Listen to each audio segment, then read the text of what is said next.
여름 휴가비 300만 원이 아깝다며 시골 빈집으로 가자던 어머니. 그 낡은 장롱 깊은 곳에서 뜻밖의 종이 한 장을 발견했습니다. 그건 어머니가 남몰래 적어둔 눈물의 유언장이었습니다. 얘야, 비싼 해외여행 갈 돈으로 내 아이들 맛있는 거 사주어라. 삐뚤빼뚤 적힌 글씨 속에는 평생을 자식 위에 삼켜온 가슴 아픈 진실이 담겨 있었습니다. 남들은 다 해외로 떠난다며 자랑하기 바쁜 여름 휴가철. 우리 집도 예외는 아니었습니다. 대출 이자는 계속 오르고 회사 형편도 나빠져 한숨만 깊어가던 때였습니다. 그때 어머니께서 뜻밖의 말씀을 꺼내셨습니다. 요즘 물가도 비싼데 무슨 해외여행이냐? 나 그냥 고향 시골집 가고 싶다. 거기가 내 제일 편하다. 그 고집이 어찌나 서운하고 야속하던지. 여름 바람이 지독하게 뜨겁던 7월 말. 도심 전체가 휴가 열기로 뜨거웠습니다. 아파트 주차장은 여행 가방을 실은 차들로 북적였습니다. 위층 집 사람들은 유럽 여행을 떠난다며 자랑을 늘어놓았습니다. 이번엔 아이들과 파리에 가요. 민우 씨네는 어디로 가시나요? 스쳐 지나가는 이웃의 그 한마디가 제 가슴을 쿵 내려앉게 만들었습니다. 제 주머니 사정은 그 어느 해보다 팍팍했습니다. 지난달 오른 은행 이자에 숨이 턱 막히던 차였습니다. 중학생 아이들은 동남아 휴양지 리조트 사진을 보여주며 눈을 반짝였습니다. 아빠, 우리 친구들은 다 해외 간대. 우리도 이번에는 수영장 있는 곳 가자. 아이들의 기대 어린 눈빛 앞에서 저는 차마 돈이 없다는 말을 꺼내지 못했습니다. 그때 거실 구석에 조용히 앉아 계시던 70대 어머니가 입을 열으셨습니다. 흰머리가 희끗희끗하고 체구가 작고 아담하신 어머니였습니다. 어머니는 자식들에게 늘 주름진 미소만 보여주던 분이셨습니다. 얘야, 쓸데없는데 돈 쓰지 마라. 그 비싼 돈 주고 남의 나라를 왜 가냐? 나 오랜만에 고향 시골집에 가고 싶다.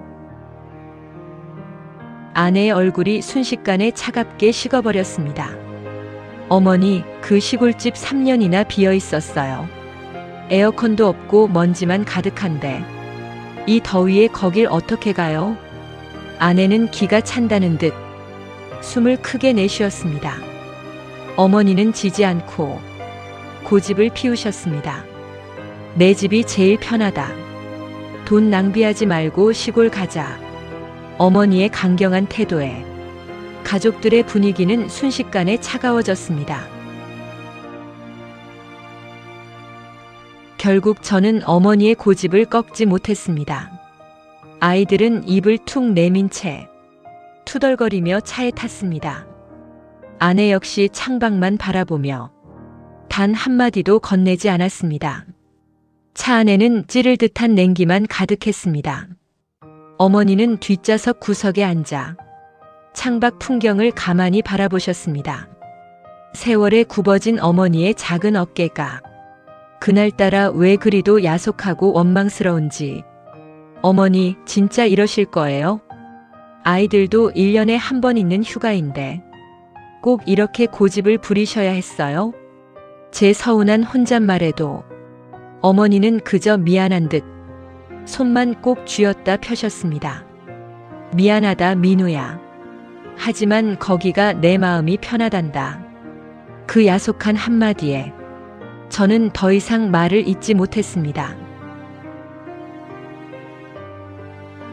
2시간을 달려 도착한 고향집은 생각보다 훨씬 더 황량했습니다.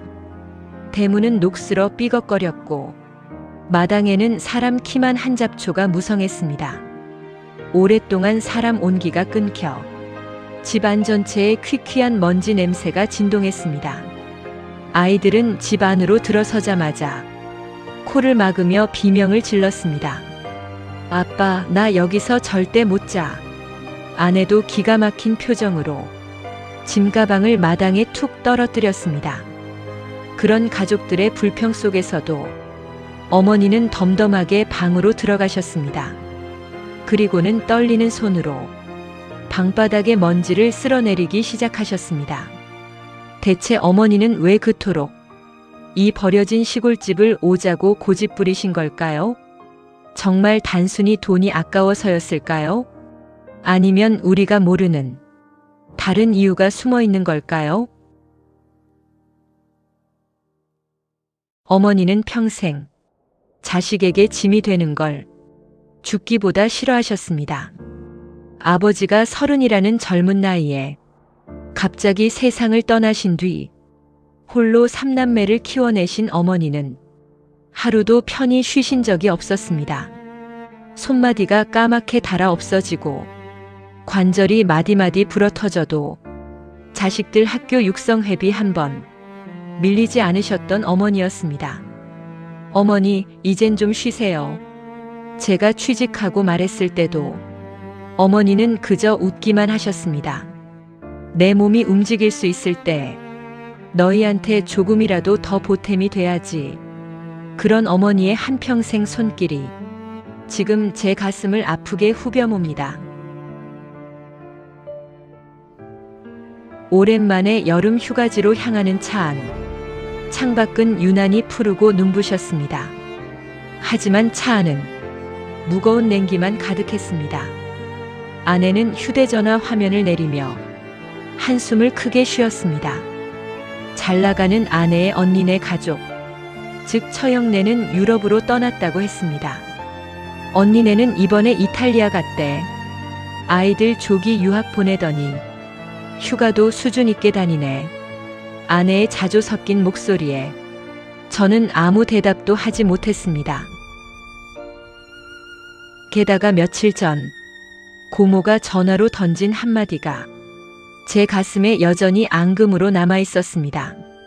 민우야, 내 사촌 동생은 어머니 모시고 하와이 간단다. 너는 그래도 대기업 다니면서 어머니 해외 한 번 안 모셔가니? 비교당하는 상처와 현실의 벽은 제 어깨를 무겁게 짓눌렀습니다. 사실 제 사정은 누구에게도 말할 수 없을 만큼 나빴습니다. 지난해 동업했던 친구가 회사 자금을 들고 야반도주하면서 제가 모든 채무를 떠안아야 했습니다. 매달 나가는 대출 원리금만 300만 원이 넘었습니다. 아내 몰래 사채까지 알아볼 정도로 제 삶은 벼랑 끝에 서 있었습니다. 하지만 가족들에게는 걱정을 끼치고 싶지 않아 끝까지 입을 다물었습니다. 그런 제 속도 모르고 아이들은 철없는 투정만 계속했습니다. 아빠, 친구들이 나 거지냐고 물어보면 뭐라고 대답해야 돼? 왜 우리만 매년 이 모양이야? 중학생 아들의 따져 묻는 말에 제 가슴은 갈갈이 찢어지는 듯 했습니다. 백미러로 슬쩍 올려다본 뒷좌석의 어머니는 눈을 꼭 감으신 채 아무 말씀도 하지 않고 계셨습니다. 마침내 도착한 고향 마을 입구. 오래된 정자나무 아래 모여있던 동네 노인들이 우리 차를 알아보았습니다. 어머, 순자 씨네 아들이네. 이번 휴가에 어머니 모시고 온 거야? 반갑게 인사를 건네는 마을분들 앞에서도 아내는 차 밖으로 나오지 않았습니다. 창문만 살짝 내린 채 건성으로 고개를 숙일 뿐이었습니다. 주민 한 분이 눈치 없이 한마디를 보탰습니다. 요즘 자식들은 다들 좋은 휴양지 가던데 순자 씨는 참 아들 잘 둬서 시골집 오고 좋겠네. 비꼬는 듯한 그 말이 제 가슴에 가시처럼 찔렸습니다. 어머니는 부끄러우신 듯 급히 내리셔서 인사하셨습니다. 우리 아들이 시골 공기 좋아해서 일부러 날 모시고 온 거요. 어머니는 오히려 저를 감싸며 거짓말을 하셨습니다. 그 모습이 왜 그리 더 초라해 보이고 속상하던지 몰랐습니다. 삐걱거리는 대문을 열고 들어선 고향집 마당은 폐가나 다름없었습니다. 마당 한 구석에는 녹슨 농기구들이 널브러져 있었고 우물가는 마른 자풀로 가득했습니다. 방 안으로 들어가자 오랫동안 갇혀있던 곰팡이 냄새가 코를 찌르고 들어왔습니다. 아빠, 나 진짜 여기서 1분도 못 있어. 딸아이는 결국 참았던 눈물을 터뜨리며 마당으로 뛰어나가 버렸습니다. 아내도 더는 참지 못하겠다는 듯 가방을 던져두고 소리쳤습니다. 당신 진짜 너무한 거 아니에요? 어머니 고집 하나 못 꺾어서 온 가족을 이 고생을 시켜요? 가족들의 원망과 폭발 앞에서 저는 아무 말도 할 수 없었습니다. 모든 게 제 능력이 부족한 탓 같아 입술만 바짝바짝 말라갔습니다. 하지만 어머니는 그 난리 속에서도 고요히 안방으로 들어가 작은 빗자루를 드셨습니다. 대체 어머니는 왜 이토록 지독하게 이 낡은 집만을 고집하시는 걸까요? 이 먼지 구덩이 속에 우리가 모르는 무슨 비밀이 남아있는 걸까요? 시골집의 여름밤은 도시보다 훨씬 덥고 답답했습니다. 에어컨은커녕 달랑 선풍기 한 대가 전부인 방 안. 가족들은 찌는 듯한 더위 속에서 말없이 땀만 흘리고 있었습니다. 아이들은 휴대폰만 만지작거리며 불만 섞인 한숨을 내쉬었습니다. 아빠, 와이파이도 안 터져. 모기 때문에 잠도 못 자겠어. 아내는 모기향을 피우며 차가운 눈빛으로 저를 노려보았습니다. 그 침묵은 폭염보다 더 가슴을 짓눌렀습니다. 어머니는 마루 끝에 앉아 작은 부채를 천천히 저으셨습니다. 자식들의 불평을 들으시면서도 그저 미안한 표정만 지을 뿐이었습니다. 미안하다 얘들아. 시골이라 참 불편하지. 그 야속하고 무기력한 사과가 오히려 제 가슴을 더 갑갑하게 만들었습니다. 결국 참아왔던 아내의 감정이 야속하게 터져나오고 말았습니다.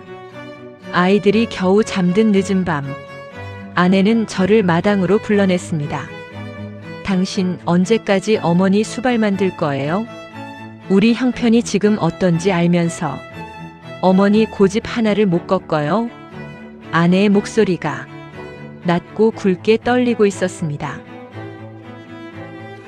아이들 학원비도 빠듯한데 이 고생을 하면서 시골에 있어야 돼요? 어머니는 진짜 이기적이세요. 자식들 힘든 건 생각지도 않으시고 아내의 입에서 나온 이기적이라는 단어가 제 가슴을 차갑게 찔렀습니다. 말 조심해 당신.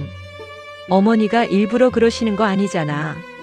제 고함의 마루 쪽 문이 스르르 열리는 소리가 들렸습니다. 어머니가 문틈 사이로 우리의 다툼을 가만히 듣고 계셨던 겁니다. 다음 날 아침, 어머니는 일찍부터 마당을 쓸고 계셨습니다.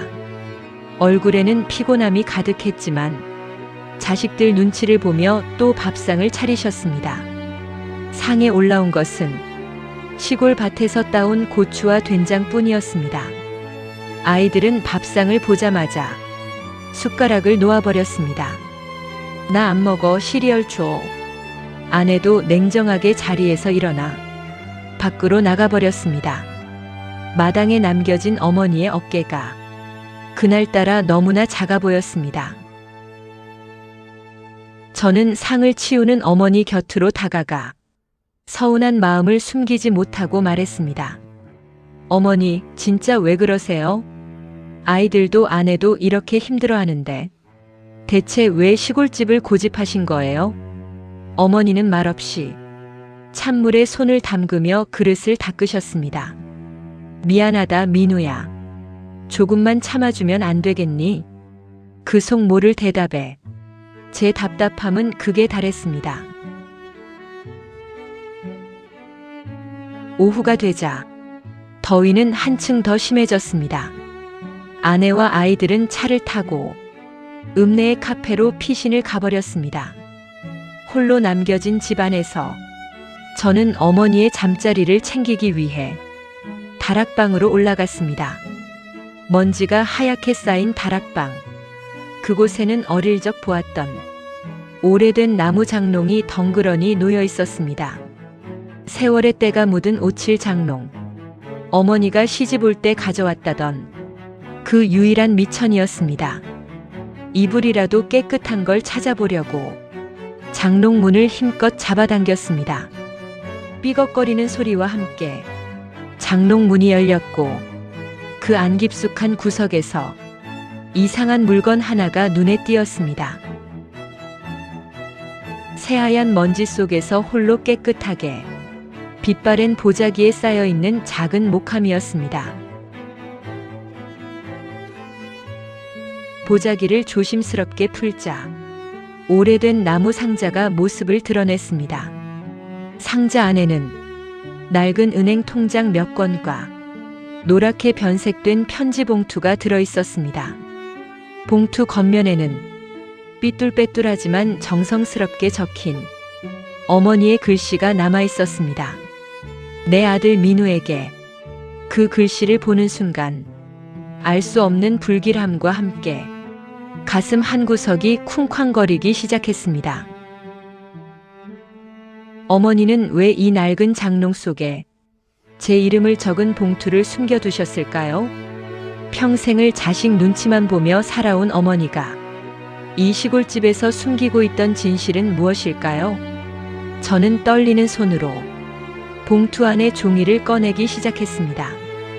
그리고 그 안에서 상상조차 하지 못했던 어머니의 비밀을 마주하게 됩니다.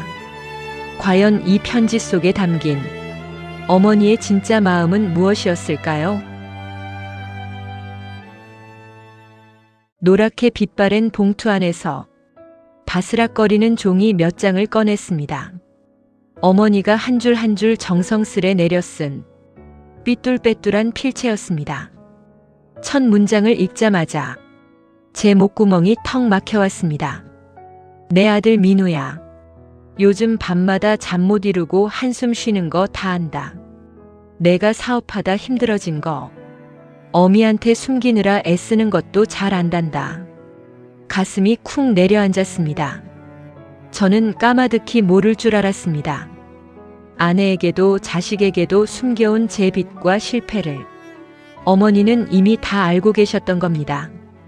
어미가 돼서 너한테 도움은 못 줄 망정 늙은 몸으로 짐이 될까봐 늘 겁이 났다. 이번 여름 휴가 때 비싼 곳 가느라 애쓰지 마라.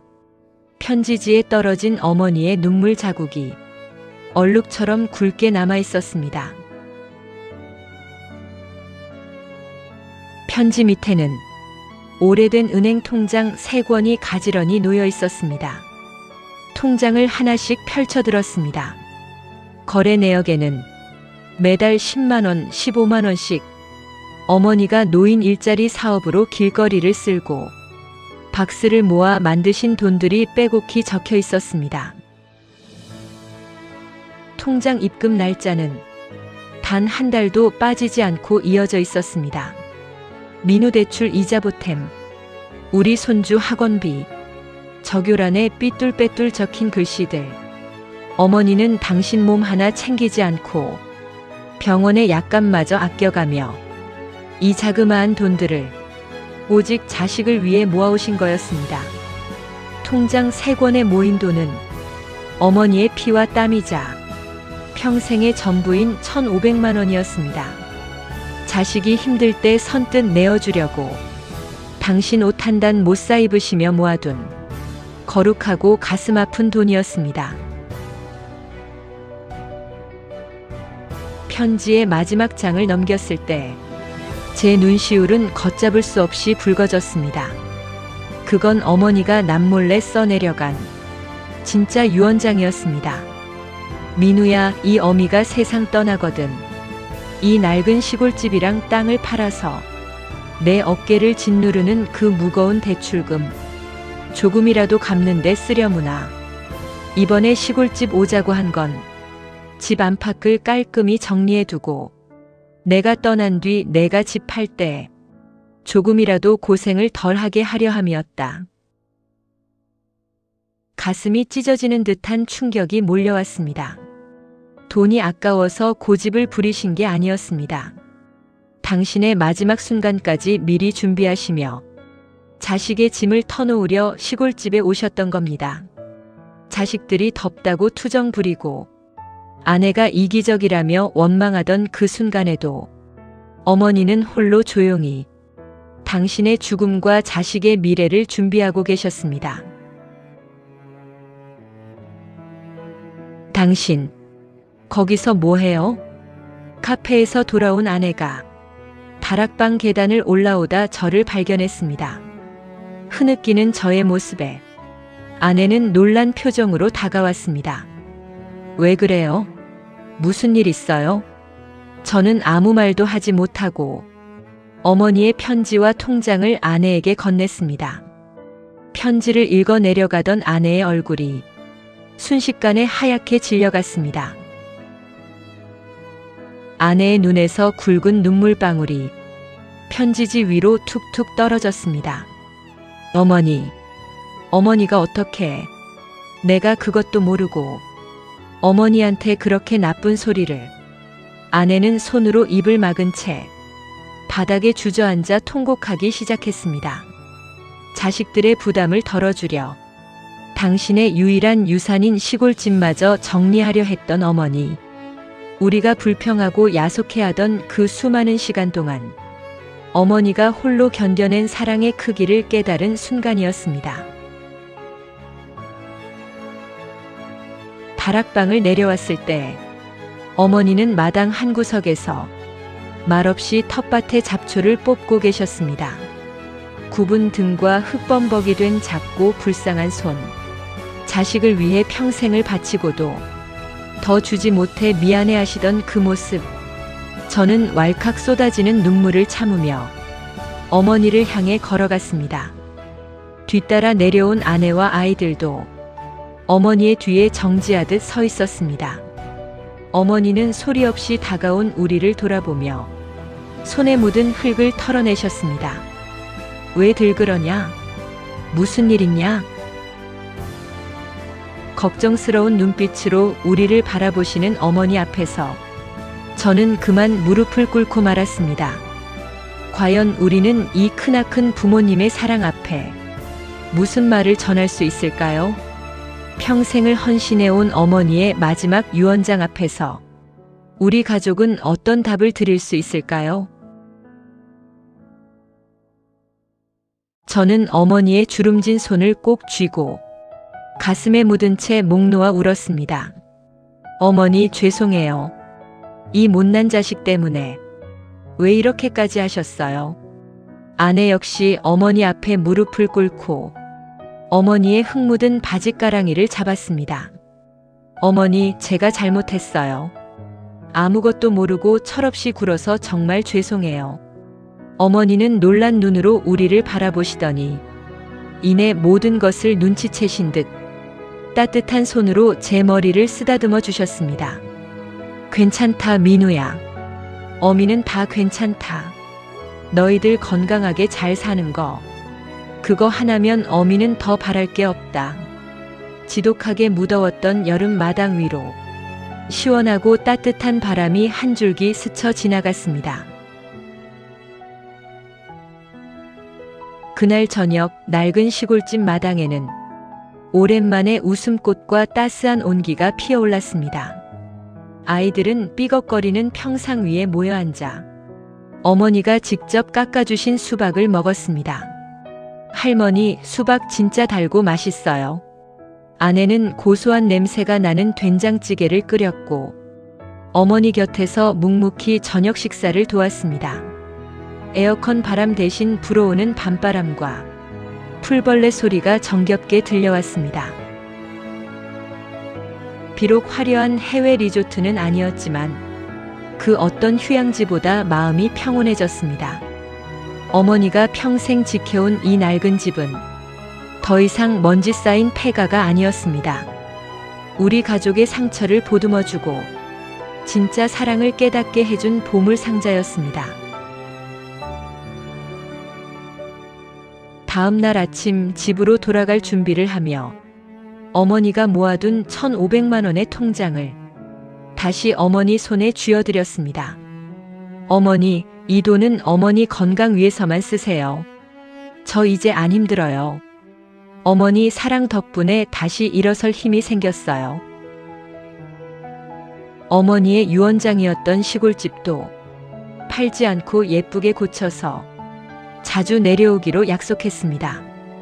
자식들에게 자신의 모든 것을 내어주고도 미안해만 하셨던 부모님의 사랑, 그 희생과 배려는 제가 세상을 살아가는 가장 큰 힘이자 빛나는 이정표가 되었습니다. 어머니의 구분 등 뒤로 쏟아지는 아침 햇살이 그 어떤 풍경보다 눈부시게 빛났습니다. 우리는 살아가며 너무나 자주 가장 가까운 부모님의 마음을 오해하곤 합니다. 자식에게 짐이 되기 싫어 일부러 고집을 피우시는 부모님, 돈이 아까워서가 아니라 자식의 어깨에 얹힌 짐을 조금이라도 덜어주고 싶어 당신의 모든 것을 내려놓으시는 분들입니다. 여러분은 혹시 부모님의 고집스러운 한마디 뒤에 숨겨진 진짜 눈물과 사랑을 놓치고 계시지는 않나요? 부모님이 우리 곁에 머물러 주시는 시간은 생각보다 그리 길지 않습니다. 더 늦기 전에, 후회라는 눈물을 흘리기 전에 부모님의 주름진 손을 한 번 더 잡아드려야 합니다. 엄마, 아빠, 내 부모가 되어주셔서 감사합니다. 이 한마디가 부모님께는 세상 그 어떤 것보다 가장 큰 선물이 될 것입니다. 오늘 영상은 부모님의 한없는 희생과 사랑을 가슴 깊이 되새겨보는 시간이었습니다. 지금 여러분의 머릿속에 떠오르는 사랑하는 부모님이 계신가요? 오늘 밤에는 쑥스럽더라도 부모님께 전화 한 통 드려 사랑합니다라고 마음을 전해보는 건 어떨까요? 이미 세상을 떠나 하늘에 계신 부모님이라면 가장 그리웠던 순간의 추억을 댓글로 자유롭게 남겨주세요. 여러분의 따뜻한 사연과 경험담이 비슷한 아픔을 겪는 많은 분들에게 큰 위로와 힐링이 될 것입니다. 오늘 이야기가 가슴 깊은 울림이 되셨다면 구독과 좋아요, 그리고 소중한 분들에게 공유해주세요. 더 따뜻하고 깊은 이야기로 다시 찾아오겠습니다. 감사합니다.